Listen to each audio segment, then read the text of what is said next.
Sheep college আমরা যাই।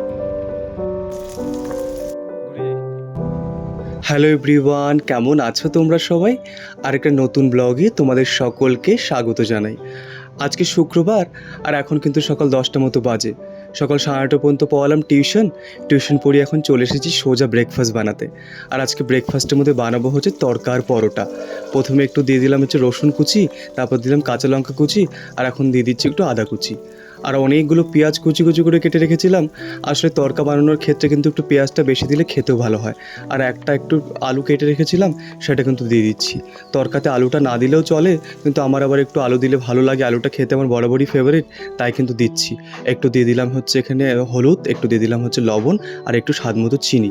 এবার এটাকে মোটামুটি 5 থেকে 10 মিনিটের মধ্যে একটু ভাজা ভাজা হয়ে গেলে এর মধ্যে কিন্তু একে একে দিয়ে দেবো হচ্ছে ওই ডিমটা ফেটিয়ে একবার এখানে ভাজা করে তারপর কিন্তু তরকার সমস্ত মশলাগুলো দিয়ে দেবো। দুটোর মতো ডিম দিলাম আমি। আপনারা চাইলে কিন্তু 2, 3, 4টে যতগুলো ডিম ইচ্ছা করে ততগুলো দিতে পারেন। ডিম যত বেশি দেবেন খেতেও কিন্তু ততটাই ভালো হয়।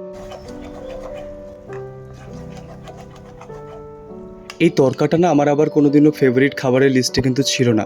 কিছুদিন আগে গেছিলাম হচ্ছে জলপাইগুড়ি থেকে ফেরার পথে একটা ধাবা আছে, সেখানে খেয়েছিলাম তরকা আর রুটি। সেখানে তরকা খেয়ে যে এত ভালো লেগেছে, তারপর থেকে কিন্তু তরকা ফেমাস হয়ে গেছে আমার কাছে। মানে যখনই সময় পাই একটাবার যদি তরকা আর রুটি হয়, তাহলে কিন্তু সেটা আর মিস করি না। এখন এখানে সব ডালগুলো দিয়ে দিলাম, তরকার যে সমস্ত ডালগুলো, এগুলো একটু সিদ্ধ করে রেখেছিলাম।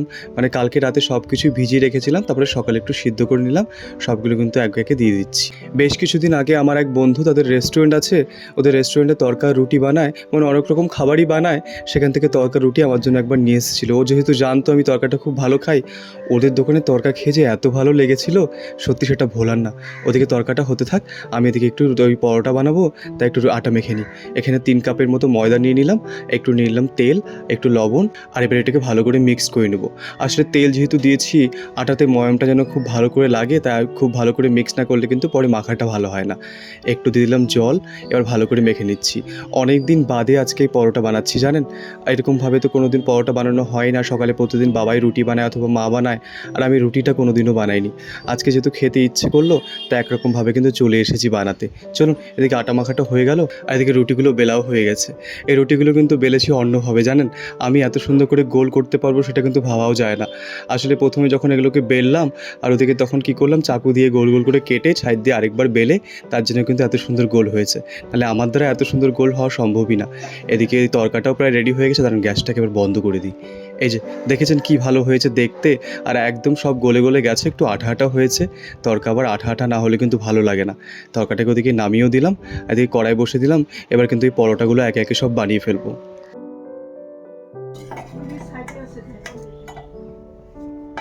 এখন প্রায় সকাল 10:30 মতো বাজে, আর এত গরম দিয়েছে আজকে আবার। এখন টেম্পারেচার প্রায় 32 ডিগ্রি সেলসিয়াসের কাছাকাছি। এদিকে পরোটাগুলো ভাজছি, আর গরমে একদম অবস্থা খারাপ হয়ে যাচ্ছে।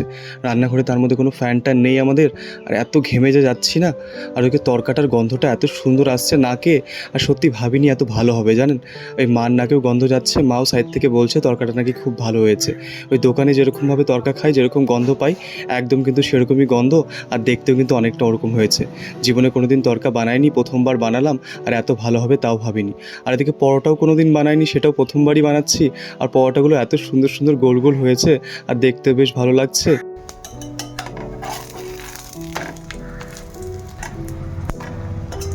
আমাদের বাড়ি এই সকালে খাবারটা নিয়ে হয় এক ঝামেলা জানেন। সকাল সকাল ঘুম থেকে উঠে 7:30 8টার মধ্যে বাবা আর দাদা চলে যায় ডিউটিতে, আর বাড়িতে থাকি আমি আর মা। মা আবার সকালে স্নান করে পুজো দেয়, তারপরে ফ্রি হয় 10টা নাগাদ। আমার ওই টিউশন পড়িয়ে ফ্রি হতে হতে 10টা পর্যন্তই বাজে। তারপরে আমরা ব্রেকফাস্ট করি, আর সকালে ঘুম থেকে উঠে রেডি হয়ে ওই 7টা থেকে 8টা নাগাদ বাবা আর দাদা চলে যায় ডিউটিতে। তখন বাড়িতে যেটা থাকে সেটাই খেয়ে যায়, আর পরে 10টা নাগাদ আমি হই ফ্রি। তারপরে আমি আবার ব্রেকফাস্টটা বানাই আমার আর মায়ের জন্য। তাও মা আবার বেশিরভাগ দিনই না না বলে খাবে না, ঘরে অন্য কিছু থাকে সেটাই খেয়ে নেয়। আর আমি আবার আমার যে সমস্ত পছন্দের খাবার, এই টুকটাক খাবার দাবার, সেগুলো কিন্তু এই ব্রেকফাস্টের রেসিপিতেই রাখি, সেটা নিজের মতো করে বানিয়ে খেয়ে ফেলি। এখন প্রায় দুপুর 2টোর মতো বাজে। এসেছিলাম আমি আর আমার বাড়ির পাশে এক ভাই শিবু মার্কেটে একটা কাজে। সে কাজটাও প্রায় তাড়াতাড়ি হয়ে গেল। তো আর আমি প্ল্যান করলাম যাবো একটু বাড়ির পাশে একটা ফরেস্ট আছে, সুন্দর গুল্মা ফরেস্ট, আর তার পাশে আছে একটা পাহাড়, একটা নদী, সেখানে একটু ঘুরতে। আসলে অনেক দিন ধরেই এই গুল্মা ফরেস্টটাতে আসা হয় না। বিকেল 5টা থেকে আমার পড়া আছে, এখন প্রায় বাজে 2টোর মতো। তাই হাতে একটু সময় আছে, ভাবলাম জায়গাটা থেকে ঘুরে আসি। আর এত রৌদ্র দিয়েছে আজকে, দেখেছেন? এই যে এখান থেকে একটা কোল্ড ড্রিঙ্কসের প্যাকেট, 2টো চিপসের প্যাকেট নিয়ে নিলাম। ওই গুলমায় অনেকগুলো গাছ আছে, গাছগুলোর নিচে প্রচণ্ড হাওয়া বয়। এখানে গরম লাগলেও আপনি কিন্তু ঘামবেন না। তাই ভেবেছি ওই গাছগুলোর নিচে একটু বসেই কোল্ড ড্রিঙ্কস আর চিপসটা খেয়ে বাড়ি চলে আসবো। আমাদের শিলিগুড়িতে কিন্তু এই গুলমা থেকেই শুরু হয় পাহাড়ি অঞ্চল। এখান থেকে আপনি যত ভেতরের দিকে যাবেন তত কিন্তু একে একে পাহাড়ে উঠতে থাকবেন। এই জায়গাটাতে গত বছর এসেছিলাম আমার পরিবারের সাথে পিকনিক করতে। এই যে দেখেছেন গাছগুলো আর এই যে ফাঁকা মাঠগুলো, সেখানে প্রতি বছর সেই শীতকাল নাগাদ প্রচুর মানুষ আসে এখানে বনভোজন করতে। তো আমরাও ছিলাম এখানে, এক বনভোজন করতে এসেছিলাম। আর কি সুন্দর জায়গাটা দেখেছেন? ওই যে দূরে পাহাড় দেখা যাচ্ছে, কি অপূর্ব লাগছে না জায়গাটা? আজকে আবার একটু যেহেতু মেঘ আছে তাই সেরকমভাবে পাহাড়টা দেখা যাচ্ছে না। যেদিন আমার মেঘ কম থাকে সেদিন কিন্তু পাহাড়টা একদম ক্লিয়ার দেখা যায়। গতবার যখন শীতকালে এসেছিলাম এখানে পিকনিক করতে, নদী ভর্তি ছিল জল। আর এখন দেখুন নদীটা একদম শুকনো কাঠ, একদম জলের দেখাও নেই। আর রাস্তাগুলো যে এত ভালো লাগছে আর এত হাওয়া যে বইছে না চারিদিক থেকে, গরম যেন কিছুতেই লাগছে না। এই যে চলেও আসলাম। আর এটা কিন্তু দার্জিলিং ওয়াইল্ড লাইফ ফরেস্ট ডিপার্টমেন্টের আন্ডারে পড়ে। এখান থেকে আবার দেখলাম ভেতরে ঢোকা প্রবেশ নিষেধ, একটা বাস দিয়ে আটকে রেখেছে। অনেকে আবার দেখলাম ভেতরে হেঁটে হেঁটে যাচ্ছে, মনে হয় গাড়ি নিয়ে যাওয়া যাবে না। দাঁড়ান, এখানে গাড়িটাকে রেখে আমরা হেঁটে হেঁটেই যাবো। এখানে আসার পর কেমন লাগতেছে? ভালোই লাগতেছে কিন্তু, না তো দারুণ কিন্তু সেই মানে মানে এখানকার যে জল, একটু জল থাকলে, একটু না মানে জল থাকলে আরও ভালো লাগবে। শিলিগুড়ির মধ্যে দিয়ে যখন আসলাম, ওখানে বাতাসগুলো এত গরম আর এত গরম লাগছে, মনে হচ্ছে যেন হাওয়াগুলো আগুনের দলা। আর এখানে এসে এত ঠান্ডা লাগছে। এই দেখুন গাছের নিচে কয়েকজন মানুষ বসে বসে কি সুন্দর আরাম করছে। আর ওই নিচে, ওই ডান দিকে নিচের দিকে আবার কয়েকজনকে দেখলাম নিচে কাপড় বিছিয়ে গামছা বিছিয়ে একদম শুয়ে শুয়ে ঠান্ডা বাতাস নিচ্ছে। চলুন এবার সোজা দিকে যাই। ওদিকে আবার আছে একটা রেল ব্রিজ, যেটা কিন্তু গুলমা স্টেশন আছে সামনে। সেখানে গিয়ে একটু দেখাবো চারিদিকটা। এই যে রেল লাইনটা দেখেছেন? এখান দিয়ে কিন্তু রেল যায় একদম সোজা হচ্ছে আলিপুরদুয়ার। তারপর আলিপুরদুয়ার হয়ে বেঙ্গল থেকে বেরিয়ে চলে যায় নর্থ ইস্টের সব রাজ্যগুলোতে। এটা দেখুন এখানে সাইনবোর্ডটাতে মহানদী লেখা আছে। আমি বুঝতে পারলাম না মহানদী কেন লেখা। এই যে ট্রেনও চলে আসলো। এটা আসলো হচ্ছে আলিপুরদুয়ার জাংশন থেকে।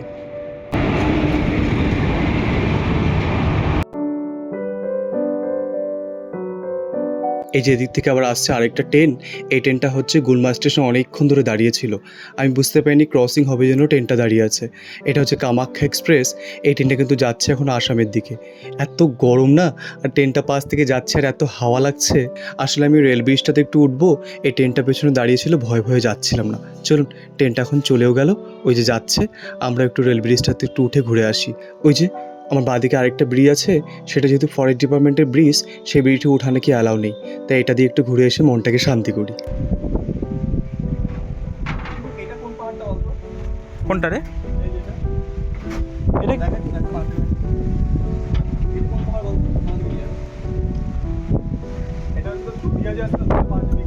হ্যাঁ হ্যাঁ হ্যাঁ। ও তুই আবার এখানে তো চলুন ওইদিকে একদম গভীর গুলমা জঙ্গল, ওদিকে আর যাবো না। এখানে প্রায় নিউজ পেপারে খবর শুনি যে হাতি বেরিয়েছে, লেপার্ড বেরিয়েছে। আবার যদি একটা খাবার দিয়ে ধরে তাহলে কিন্তু অবস্থা শেষ। বাদিকে আবার আছে ফরেস্ট ডিপার্টমেন্ট, সেখানে লোকজন দেখলে হয়তো বকা দিতে পারে। তাই একটু ভয়ে ভয়ে আছি, ভাবছি আর যাবো না, এবার বেরিয়ে নিচে চলে যাবো। ইচ্ছে ছিল এই ব্রিজটাতে একবার উঠার, কিন্তু এখানে প্রথমে দেখলাম সাইনবোর্ড দিয়ে লেখা আছে নো এন্ট্রি। ওখান থেকে পাহাড়টাকে কী যে ভালো দেখা যাচ্ছে, যে দেখুন ওই যে দূরে হালকা হালকা মেঘে ঢাকা পাহাড়টা। আজকে যেহেতু একটু ভারী মেঘ করেছে আকাশটা, তাই যদি আকাশটা পরিষ্কার থাকতো তাহলে হয়তো ওই পাহাড়টা খুব সুন্দর দেখা যেত। ওই পাহাড়টাও দিয়ে যায় হচ্ছে আবার হচ্ছে মিরিক। এই যে দেখেছেন এত রোদ্দুর মধ্যে এখানে আবার গ্যাসগুলো এনে গ্যাস ভরছে। কি কষ্ট করে এনারা কাজকর্ম করেন। এনারা এবার দেখি গাছের তলায় নিচে নিচে শুয়ে শুয়ে বিশ্রাম করছে। দাঁড়ান এদিকে একটা জিনিস দেখাই। এই যে সামনে যে ওই যে রেলিংয়ের গাড়িটা দেখেছেন, ওই লোহার চাকাওয়ালা গাড়িটা, এই যে এই গাড়িটা কী কাজে ব্যবহার হয় জানেন? কোনো জায়গায় যদি রাস্তার পাত ভেঙে যায় বা রাস্তার উপর কিছু পড়ে থাকে, তখন কিন্তু রেল কর্মীরা এরকম গাড়ির উপর সাহায্য নিয়ে কিন্তু জিনিসপত্র নিয়ে যায়। আর যদিও কোনো জায়গায় ধরুন পাত লাগাবে বা রেলের কোনো সরঞ্জাম নিয়ে যাবে, কোনো কর্মচারীরা যখন কাজ করছে, তখন কিন্তু এই সমস্ত গাড়িগুলো ইউজ করে। একজন পেছন থেকে ঠেলাঠেলি করে, পেছন থেকে একজন রশি ধরে টানে, আর মাঝখানে জিনিসপত্রগুলো নিয়ে গিয়ে কিন্তু রেলের কাজ সময় করে। চলুন এই দিয়ে এবার নেমে যাই এই শুকনো নদীটা দেখতে। নদীটার কি দশা দেখেছেন? যখন জানুয়ারি মাসে এসেছিলাম তখন নদীতে এত ভর্তি জল ছিল আর এত স্রোত ছিল, নদীর সামনেও দাঁড়াতেও ভয় লাগতো। এখন সেই নদীর উপর দিয়ে হাঁটছে কিন্তু জলের দেখা নেই। জল তো নেই, নদী শুকিয়ে কাঠ, একদম যেন মনে হচ্ছে মরুভূমিতে এসেছি। তার মধ্যে উপরে রোদ্দুর চড়া এত, দেখে ভীষণ আক্ষেপ হচ্ছে জানেন, প্রকৃতির এরকম বিরূপ অবস্থা দেখে।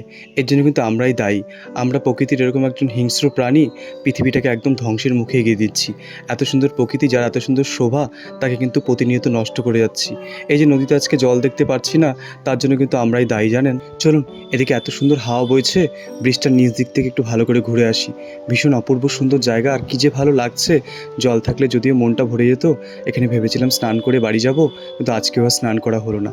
গতদিন গেছিলাম সেই গজলডোবায়, সেখানে তো এই দৃশ্য দেখে স্নান করা হয়নি। এখানে যাই হোক, নদী না থাকলেও কিন্তু শান্তি আছে, একটা হাওয়া, কত সুন্দর বায়ু। যে ব্রিজটা উপর থেকে যতটা না দেখতে সুন্দর লাগছিল, নিচ থেকে দেখতে আরও বেশি ভালো লাগছে। আমার আবার রেল ব্রিজটার থেকেই সড়ক ব্রিজটাই বেশি ভালো লাগছে। দেখুন ওপর দিয়ে একটা গাড়িও যাচ্ছে, এটা নাকি ফরেস্ট ডিপার্টমেন্টের গাড়ি।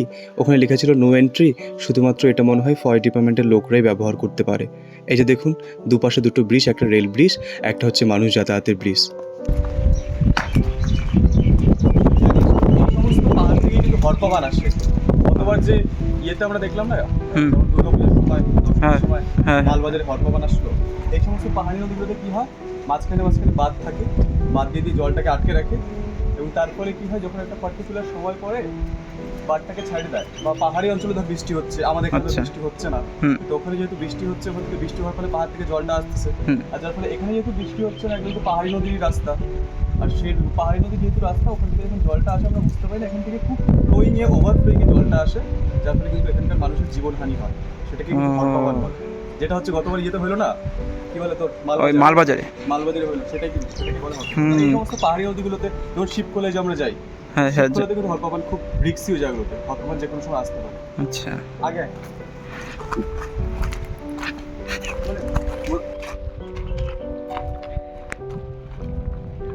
শিবু এদিকে যাবো না রে, প্রচণ্ড রোদ্দু, চল ঘুরে যাই।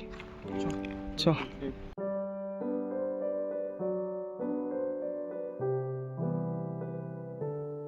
দেখেছেন এই রোদে আমরা সামান্য হেঁটে হেঁটে যাচ্ছি, তাই আমাদের অবস্থা এত খারাপ হয়ে গেছে। আর এখানে একজন বয়স্ক মানুষ মাথায় কাঁধে ঘড়ি নিয়ে হেঁটে হেঁটে যাচ্ছে। সত্যি দেখে ভীষণ কষ্ট হয় জানেন, কি কষ্ট করে মানুষ জীবন চালানোর জন্য। চলুন তাহলে আজকে ভিডিওটা এখানেই শেষ করছি। আর এখানে যা গরম, আর এখানে এক মুহূর্ত থাকা যাচ্ছে না। তাহলে আজকে ভিডিওটা এখানে শেষ করছি। ভিডিওটা কেমন লাগলো তোমরা জানিও। আর আমার চ্যানেল নতুন হলে চ্যানেলটাকে সাবস্ক্রাইব করে পাশে থাকা বেল আইকনটিকে প্রেস করে দিও। আর তোমরা যারা ফেসবুক থেকে আমার এই ভিডিওটা দেখছো, তোমরা আমার ফেসবুক পেজটিকে ফলো করে একটা লাইক করে দিও।